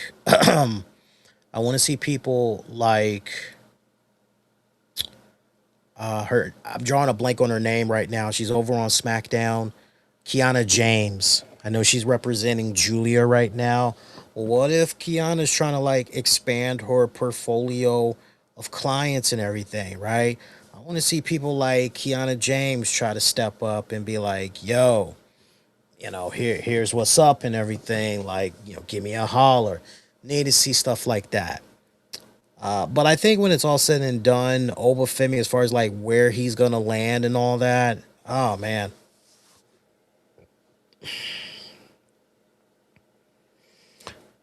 I'm actually pulling for Oba to go to the blue brand. I'm really, really hoping that he goes to the blue brand, but I just feel in my guts he's gonna be going to the red brand. Straight up, I feel like he's gonna be going to the red brand. But yeah, like that is a dude. You do him just right. You literally got yourself a walking version of Brock Lesnar. You just come in there, kicking people's asses. Like just no talk, just action. Just that's how you need to do it with the dude. Seriously, that's just how you need to do it with the dude. I would love it if they just did it like that with the man. If there was ever a time to oh man, you know what I just realized? And I don't know what they're gonna be doing with this dude, but I just realized WWE still has Omaz. I just realized that. Boy, under the right circumstances, that would be a damn good 1-2 punch right there. Talk about really taking the WWE by storm. Obafemi and Omaz. And then just your man just got Spidey sense is tingling. Spidey sense is tingling. Just imagine if you took Obafemi, Omaz, and you also paired with them New Day's Kofi Kingston, Xavier Woods, Montez Ford, Angelo Dawkins, and Bianca Belair. That would be my new Nation of Domination stable right there, yo. Ooh.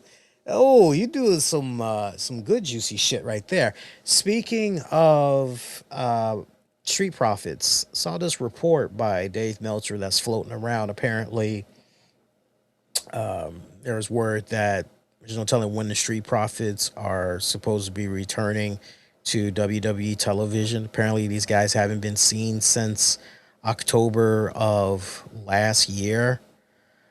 And I don't know what's going on with them. I know Meltzer and them, they reported that they aren't even sure what's going on with their status at this point, why they haven't been on some of the recent WWE tours and everything. Hopefully they're okay when it's all said and done. Hopefully everything with the family, friends, their whole ecosystem, hopefully everything is going okay.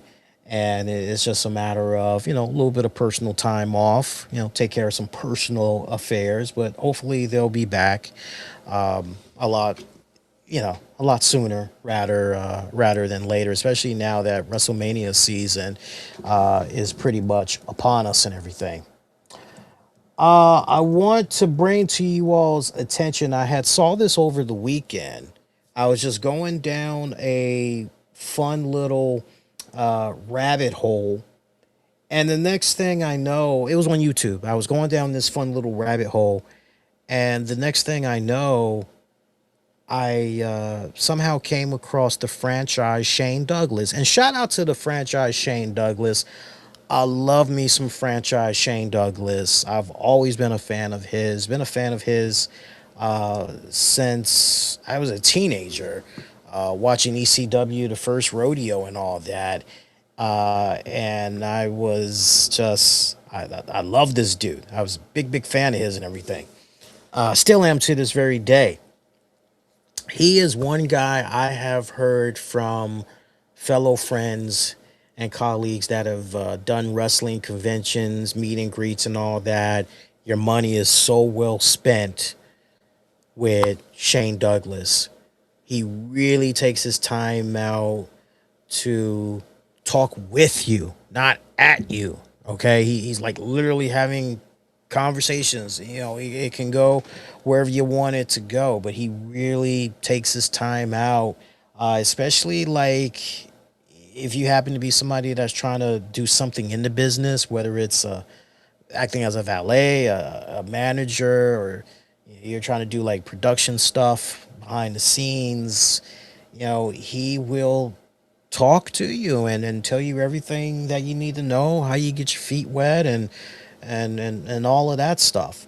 So I came across Shane Douglas's YouTube channel, and I know his old co-host in James Romero had said that they were having scheduling issues and everything, and that apparently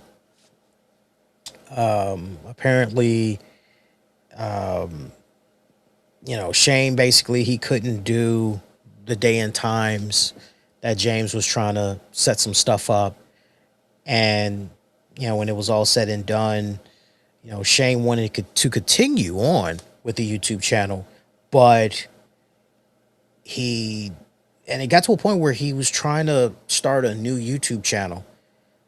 And what a professional cat that James was, because James just decided, you know, look, rather than start a whole new channel, you already got the built-in audience right here. Just go ahead, take over this channel that we already established. Like, it's really no big deal. So, you know, so franchise got that channel, and he's been putting up new content.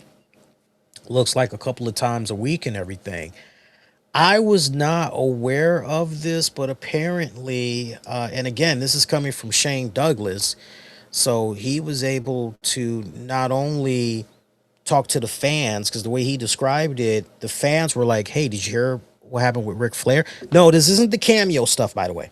It was like, did you hear what happened with Ric Flair? And he was hearing about this, like, nah, what happened? And eventually, Shane Douglas himself was able to confirm it with the people that were actually working this convention where he was at. And for this particular convention, I guess it was the ATL convention or whatnot. Maybe it was. But basically, hopefully I've got the name of this convention right. But I'll definitely put a link to what I'm talking about in the episode description for you guys.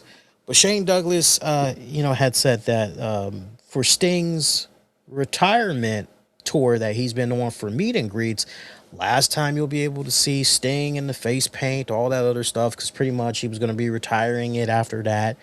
And so there was this convention that Shane Douglas was part of. And these are Shane Douglas's own words. He said, after he confirmed with the people at the convention, Ric Flair had a table not far from the Stinger. And Rick saw how long of a line that the Icon had and decided, well, you know what? I don't need this shit. And he decided to just abandon his post. He said, bump it. I'm out of here. This guy's got a long line and, you know, like, forget it. I'm out. I don't want to do this no more. Mad because Sting had a bigger turnout than he did. I couldn't believe when I heard this.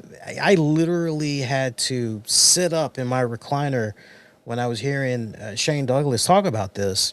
And I had to rewind to make sure I was hearing this right. And again, Douglas confirmed by talking to the staff at this particular convention that he was at, that the Stinger was at, that Ric Flair bailed out of this convention because the Stinger had a bigger line than he did. More people were in Sting's line than Ric Flair's. Now, just marinate on that, my pretty babies. Just marinate on that. When you hear that type of rhetoric, I mean, for me as a wrestling fan, like, the common sense is just coming into play. Like, one of the first things I'm asking myself is, Well, not for nothing. How long has Ric Flair been out there doing conventions? That would be my first question. And I'm sure that, like, if I were to ask 10 wrestling fans, at least 3 to 4 of them are going to know the answer to that. Maybe not a specific, date and all that shit, but they're going to be able to tell me, oh, dude, he's been doing it for a couple of years now. Has he been doing it more than Sting? And they probably would be like, yeah, he's pretty much doing it more than Sting, right? Now, Sting, and we talked about it all in 2025. I would share with you all, Sting's last tour. If you get an opportunity, you never saw the icon in person, you never did a meet and greet before, like, you got to do it. Like, it's money well spent. I stayed telling you guys that in 2025 when I was looking at his dates for his farewell tour and all that. So the fact that Sting, the way he advertised this was, this is going to be the last time you're going to be able to see me with the face paint and all that, because after 2025, like, that's it. I'm retiring the paint. Probably won't be doing any meet and greets for a while, but if you do see me do a meet and greet, I ain't going to be in the face paint no more. I'm retiring it. It's going to be retired as of 2025. Ain't no money in the world. Like, that's it. I'm done. So you're like, oh, okay, well, bad respect, Sting. Like, cool. So this is pretty much the last call for fans to be able to go in, see the icon with his trademark, face paint on and all that, share some fun wrestling stories that they've had of him, all throughout the years. Get that autograph and everything. Like, it's badass. It's badass. It's cool, right?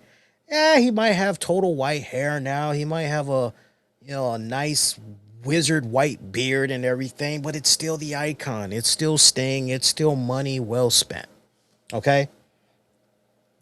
So my whole point, he's probably going to have a little bit of a longer line. There's probably going to be more people flocking to come see him than Ric Flair. Because people want to have that moment one last time where, I got to see the icon. Hell, you've got people, and I personally know of people that have done meet and greets with Sting many times. Soon as they hear he's somewhere close to the area and they want to go see him. They want to go talk to him. They want to go do the autographs. And it's just a moment that, a memory that, they'll be able to say, hey, I was part of this.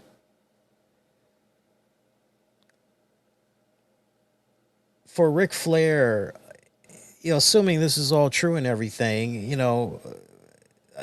Shane Douglas is saying otherwise, but just to hear that, it just makes me go, Ric Flair, what the hell, dude? Like, whether you have a short line, one person in line, nobody in your line, like, if you know that tickets were sold and you know that fans are coming,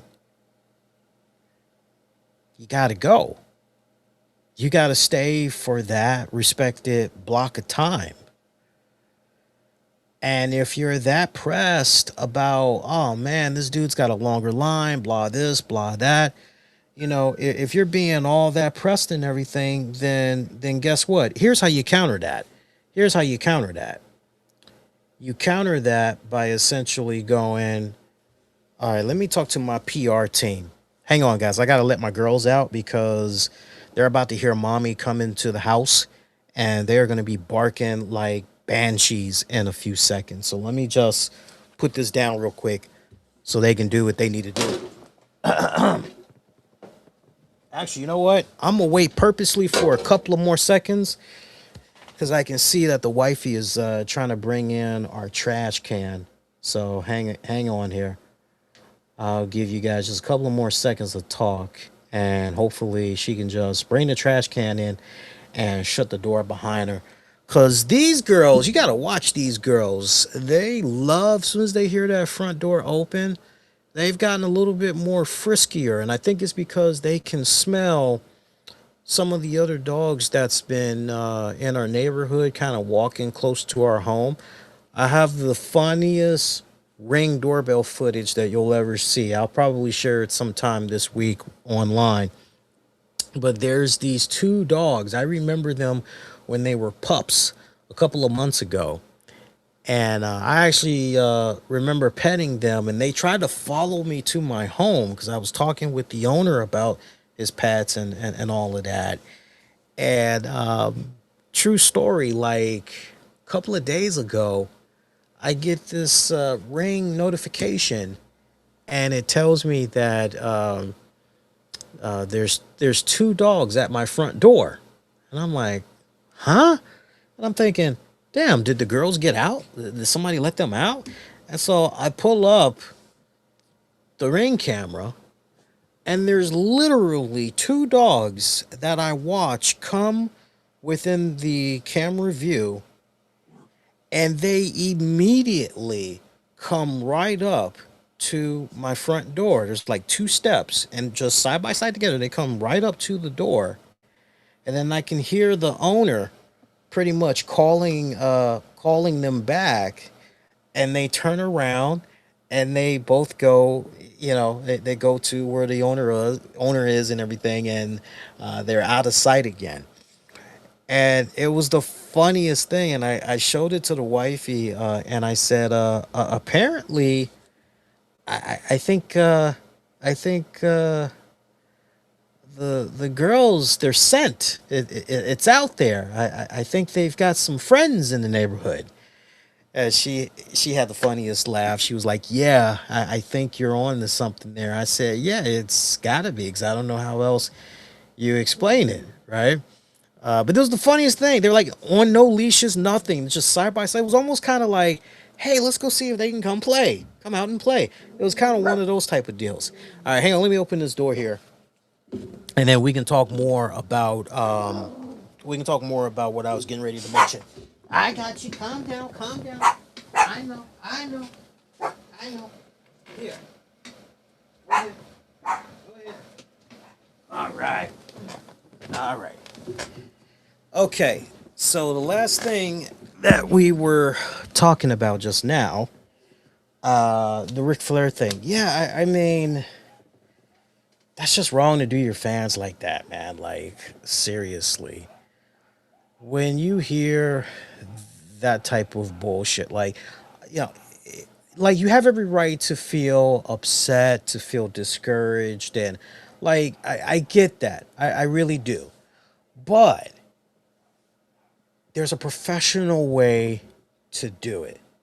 And the most professional way, I've covered enough cons and in my time, as many of you guys know, and I've had a lot of conversations with vendors, and whether it was well-known celebrity vendors or just independent vendors. I've had enough interactions, made friends with a lot of these people to know, there's definitely a right way and a wrong way to do business. And number one, above anything else, the right way to do good business is honor your date or dates, honor your commitments, show up for that time that you're supposed to show up for, do what you got to do, and then afterwards you talk to your people, you talk to your agent and all that, and you be like, look, we got to make sure that something like this never happens again.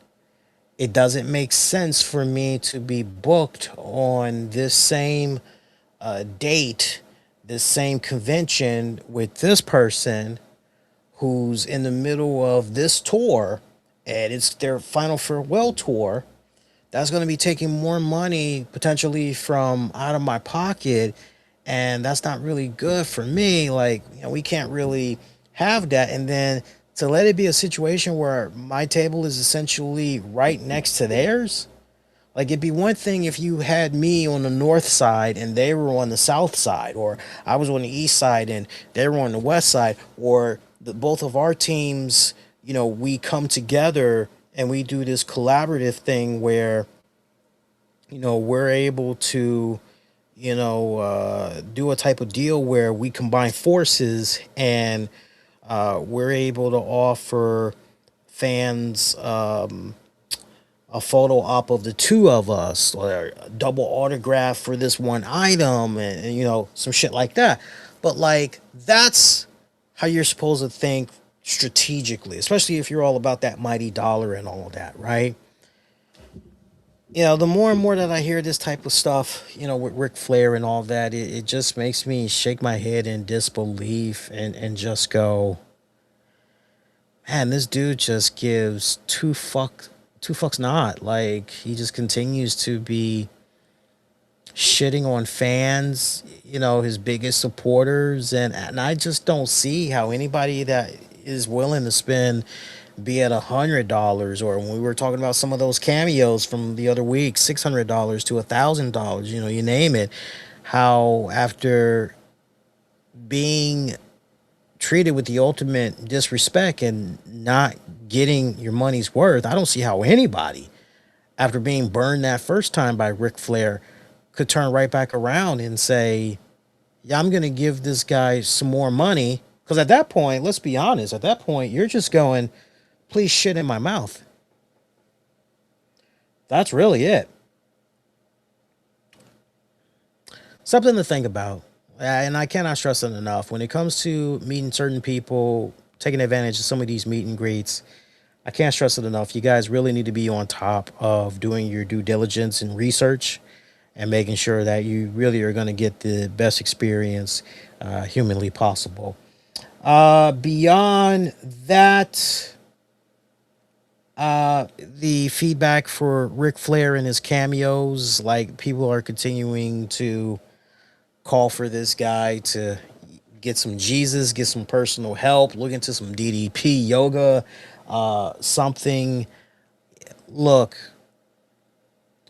when you have somebody that's at the age where Ric Flair is at, and he is set in his own ways, but it's obvious that he is abusing alcohol like a mofo, to a degree, he kind of reminds me of my father-in-law. I remember when my father-in-law had took a nasty fall on some steps last year, and he damaged his hip. He dislocated his hip. He needed surgery on his damn hip. The doctors were telling him, yo, you got to change this. You got to do this with your eating habit. Yo, you can't be smoking anymore because it's having this type of impact on your bones, and you risk doing this potentially to your bones, and you got to do this. And, he pretty much said, fuck you. I'm going to do what I want to do when I want to do it. And, you can't tell me otherwise. Some people just, you got to let them be. They either are going to have to learn the hard way, or they have to come to their own self-revelation. And then there's just some people that there isn't going to be a self-revelation. They're just going to do what they're going to do, and you just got to let them be. I don't know, because I don't personally know Ric Flair. I can only comment on what I've seen of him that's been documented many times over the years. And it just seems that at this point in Ric Flair's life, he's going to do what he wants to do. And that's the end of it. It's his way or the highway. So we can all talk about how, man, it'd be so great if this guy got Jesus somehow in his life, if he welcomed Jesus Christ. Or, man, it'd be great if he could take in some DDP yoga. Like, we can come up with all kinds of really good ideas, and like, yo, this should work. This should do it for him. But first step into,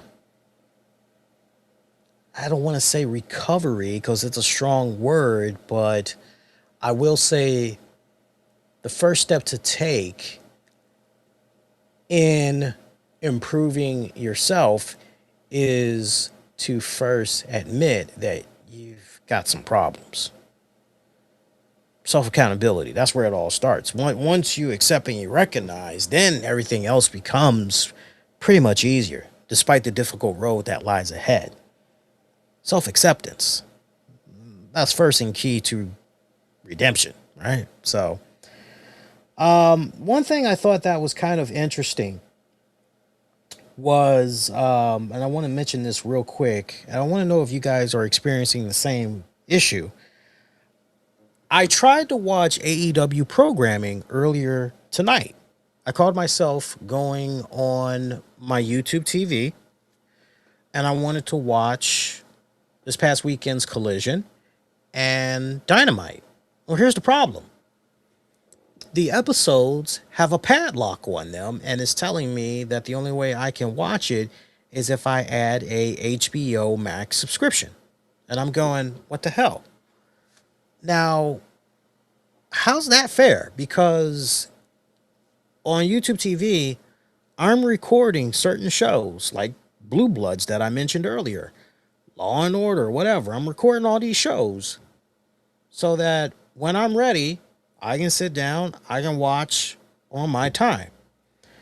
Yet, these particular shows, I can't access them unless I do HBO Max. Now, because I don't need anybody, can't afford HBO Max, huh? Well, hang on. Actually, I can afford HBO Max. I've had an HBO Max subscription now for, my God, at least about a year. And I have my HBO Max subscription thanks to Stars. So I have the Stars app on my TV. And when I, turn my TV on, or if I pull up the menu, I can just go to Prime Video, right? I said Stars, forgive me. I meant to say Prime Video initially. I have HBO Max and I have Stars subscriptions through Prime Video. So I access HBO Max that way, just, okay, whatever, it is what it is, like whatever YouTube TV, I'll just hop on, right? And I tried pulling up the recent episodes, and guess what? The episodes that I wanted to see are still not on HBO Max. So this for me is a little bit of a headache, I gotta say, because what I don't understand is,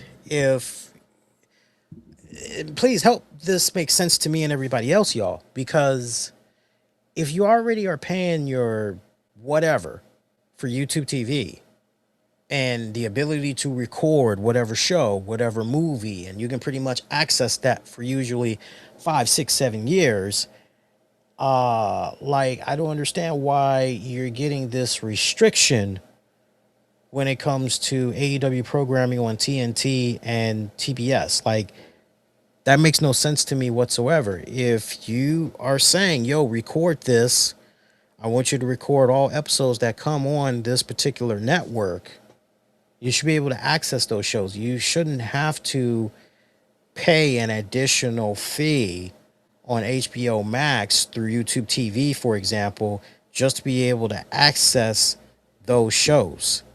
That makes no sense to me whatsoever. And then here's the other thing. Like, if you have an HBO Max subscription already, you should be given the ability in something like a YouTube TV. Hey, if you already have HBO Max, here's this QR code, scan it with, wherever you're logged in, and you can be paired up that way. I don't like the whole monopoly that we got going on here. It's really, really funky and messed up. I gotta say, the AEW programming accessibility, just the complications when it comes to accessing the content the next day on Max. Gotta say, first impressions. This was my first time too, going out of my way to try to watch the most recent episodes of AEW programming. Gotta say, bitter taste. And I've heard so many people say, I usually wait until I'm able to watch AEW shows next day on Max. It's a great experience. I've heard quite a few people say that. So I decided, okay, well, let me go ahead and try that for the very first time. And off to a rocky start, I got to say. I'm telling you this, going into TNA Impact for this Thursday, by the way, just kind of circling back to that one more time. As far as AJ Styles goes, I definitely feel Frankie Kazarian is going to be getting in Styles' face. I think we're going to see the beginning of something, of a start of a program for those two and everything. So look forward to that. See, other than that, nothing else I really want to get into. I want to definitely give a shout out to our sponsors, because without them, content like what you're checking out right now would not be made possible. Shout out to my good friends over at the BiteSite.ai. Check them out. BiteSite is a AI powered nutrition tracking app that helps you understand what you're eating in seconds. Just snap a photo of your meal, and BiteSite instantly analyzes calories, macros, and nutrients. Some really good stuff right there. Check them out. You can visit bitesite.ai/get. The RCWR show with Lee Sanders is also brought to you in part by my good friend Katrina's Spiritual Counseling.com. Check out Katrina. She's offering tarot and psychic love readings by phone or chat, backed by over 20 years of experience. She offers straightforward, no sugarcoating insight into past, present, and future questions concerning your personal finances, relationships, your job status. Check her out, Katrina's Spiritual Counseling.com, or you can give her a call at 877-275-7562. Shout out to friends and supporters of the show. Definitely you, the listeners. Love you guys as always. So your next edition of shows this Thursday, January 15th, 11 p.m. Eastern, after TNA Impact goes off the air, I'll be live with Impact Showdown. That'll be streaming all throughout social media, including on YouTube. And then this weekend, I know Tams is ready to get back on the saddle. It's been kind of past couple of weeks, but we're back on the saddle again for our first new Wrestling with the Topics of the new calendar year. And then your next edition of the RCWR show with Lee Sanders, that is going to be dropping on Monday night, January 19th, 2026. We're going to drop it at the same time like we did tonight. We're going to come on again at 8 p.m. Eastern. Remember to remind yourselves that in regards to WWE RAW for next Monday, it's going to be coming on at a special start time in the United States, 3 p.m. Eastern, 12 p.m. Pacific, as they'll be in Belfast, Ireland, which by that time is going to be 8 p.m. For them. So that is great. I love that our friends overseas get to experience WWE programming at a decent time, because I know for a lot of them, they unfortunately have to wake up at like 11, 12, 1, 2, 3, sometimes 5 o'clock in the morning just to watch an evening show that we're getting here in the U.S. So enjoy it for what it's worth. My friends overseas, y'all earned it. Y'all don't get it enough. Get at me throughout social media if you enjoyed this episode. Hit the like, all that good stuff. Also feel free to hit up the YouTube channel. Show that some love. And until next go around, my pretty babies, wishing all y'all to be safe. Most importantly, be kind to one another. See y'all next go around. Take care.